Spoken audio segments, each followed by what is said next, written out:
Alhamdulillah, bayarku sasi iki mundhak. Lumayan, ana sik bisa dijaleni.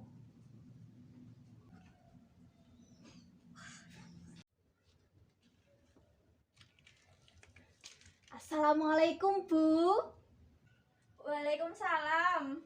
Wah, Bu Salamah to. Kene lungguh kene. Inggih, Bu. Assalamualaikum. Kok kadingaren tekan kene? Inggih, Bu. Kula wonten ing mriki ingkang sepisan badhe silaturahmi ingkang kaping kalih. Nyuwun pangapunten sanget nggih, Bu, saderengipun, Bu. Menawi kepareng kula badhe ngampil arta dhateng panjenengan kagem bayar SPP lare-lare benjang, Bu. Walah, mengkono to. Banjur pira anggonmu nyilih duit marang aku?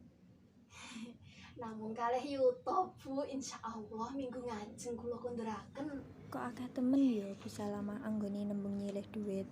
Ananging ya wis ora dadi apa mung karo tangane dhewe kok. Oh ya, kesikik ya, Bu.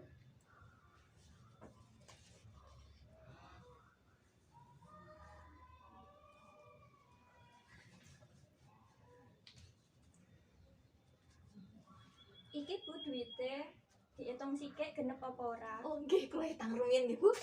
300, 200, 300, 400. Sampun jangkep, Bu, niki sampun jangkep. Matur nuwun sanget nggih, Bu. Matur nuwun. Menawi mekaten kula lajengan rumiyin nggih, Bu. Matur nuwun nggih, Bu. Nggih. Assalamualaikum. Matur nuwun. Sing hati-hati ya, Bu. Nggih, Bu.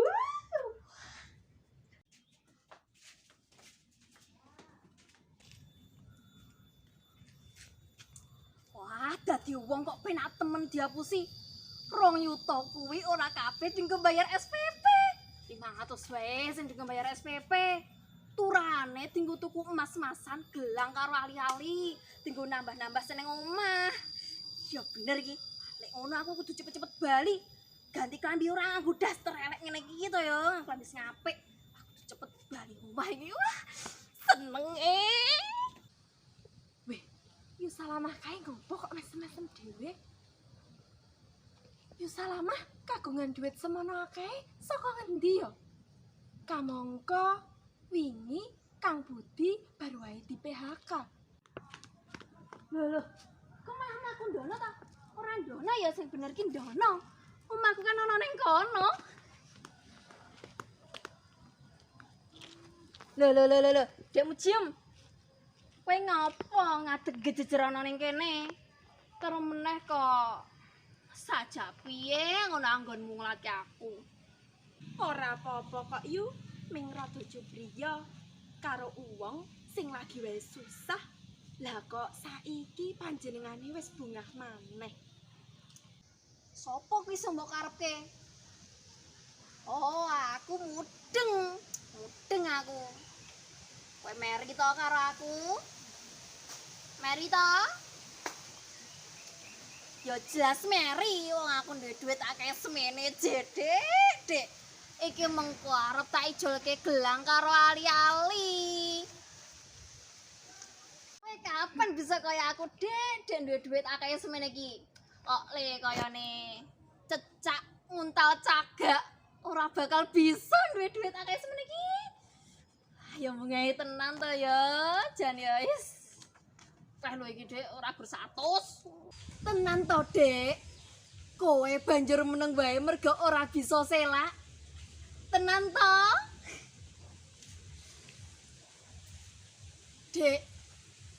Dek Mujium. Kok meneng wae lho ket mau? Tak jak ngomong kok ora nyauri belas. Nuwun sewu Mbak Yu. Panjenengan kala wau ngendikan kalian sinten nggih? Kamu kok ngomong mriki mboten wonten sinten-sinten lho. Wih lah dalah.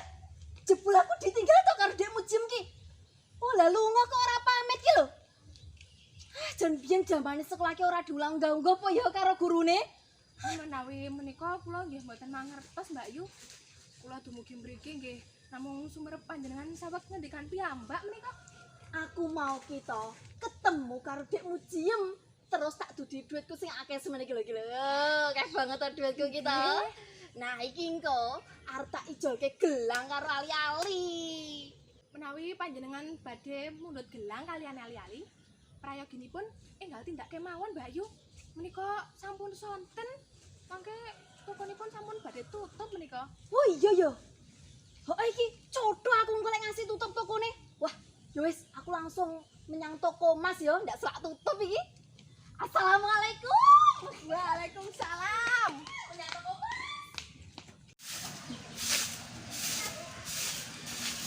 Yu, kebenaran ketemu anak ini. Munur wis ngerti apa durung? Yen Salamah lagi wae ketiban baru. Wah, alhamdulillah ya mengkono. Kok Dek Medium malah wis ngerti dandani Salamah dhewe kok. Rumangsaku kok Yunur ki malah salah tanggap. Salah tanggap kepiye to? Wong jenenge ketiban baru kuwi padha karo oleh rezeki nomplok to. Iya, bener. Nanging poyo Yunur ora cubriya karo duit kagungane Yu Salamah kae oleh saka ngendi? Kamangka garwane lebar wae di PHK.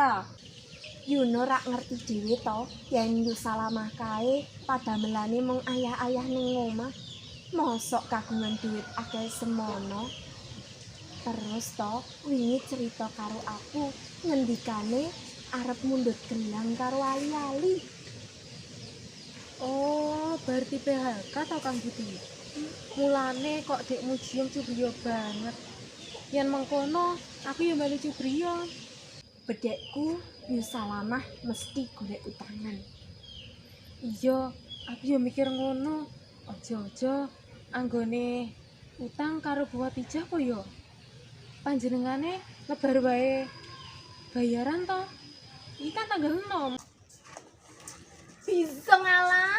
Dadi wong kok lene serik temen. Dadi wong kuwi aja gampang serik karo tanggane. Sopo to ya sing ngrasani panjenengan ki kok lebede? Alah rasa ngapusi, ngaku meri to karo aku. Ih, masa-masan kuwi lho, kep banget ki lho. Sopo to ya sik meri karo Yu Salamah ya Yu? Iya, Dek. Ngopo meri barang? Wong ya wis duwe mas-masan. Ndi nyatane lek duwe mas-masan, pradinggo ngono kok. Oh, aku reti Mas Bejo paling apa Mas Sutres to. Sik. Iki kok malah rame-rame to sore-sore. Dadi wong kok serik temen. Lek saka suarane iki tak rungok-rungokke Serik karo tanggane Kudu bocah. ibu. kan mesti rombongan ibu-ibu. Sik. Ketoke kok kaya suarane Bu Salamah to. Mbok njajal tak tilik aneh.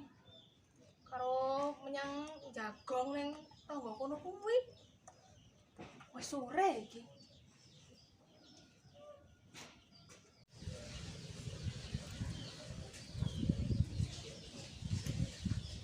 Biani. Bu Khadijah. Menapa panjenengan mireng swanten ingkang rame menika wau? Heeh, aku ya krungu iki ya arep marani ana apa kok rame-rame nganti bunga-bunga ngono kae. Oh alah, ini sami. Monggo saran kalian kula kemawon mulai mekaten. Ana apa saiki kok rame-rame? Menika lho Bu Khadijah. Lho aku ngapa to, Bu? Wong ya ora ngapa-ngapa kok. Pun nggih Ibu sedaya, kula pamit rumiyin. Assalamualaikum. Lho, Yu Salamah arep belajar to.